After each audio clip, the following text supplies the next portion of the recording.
ભાઈને નોકરીમાં પોઈતે રહી જાય અને સગાઈ હજી નથી થઈ 1995 સાલની છે. ઓકે, તમે જોવાનું ચાલુ રાખ્યું છે એમના વિશે? હા. પસંદ નથી આવી રહ્યું? ના આવે પણ અટકી પડે છે. અચ્છા, શું કારણ શું જણાવે છે? તમે જણાવો છો કે સામેવાળા જણાવે છે? સામેવાળા. શું કહે છે? કાંઈ નક્કી જ નથી થતું. એ કાંઈ સરખો જવાબ જ નથી દેતા. હા નહીં, ના નહીં. તમારો ભાઈ તો જવાબ આપે છે ને, એમને લગ્ન કરવા છે? કેવી છોકરી જોઈએ છે અમને?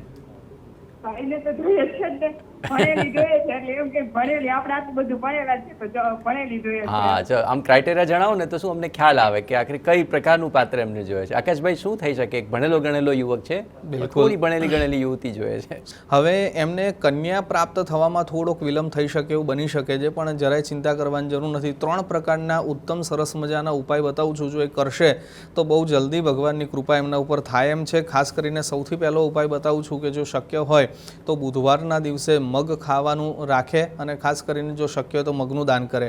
બીજા નંબર ઉપર સૂર્યનારાયણ ભગવાનને રોજે રોજ સવારે સૂર્યોદય સમય અર્ઘ્ય આપે છે તો પણ એમને ફાયદો થાય એમ છે. અને ત્રીજા નંબર ઉપર ખાસ કરીને શુક્રવારના દિવસે વ્હાઇટ કપડાં પહેરે અને અત્તર જે લગાવે એમાં આલ્કોહોલ વગરનું જો અત્તર લગાવે છે તો એનાથી ફાયદો થાય એમ છે. આવા 3 પ્રકારના ઉત્તમ જો ઉપાય કરશે તો એને બહુ જલ્દી નજીકના સમયમાં ભગવાનની કૃપા થઈ જશે.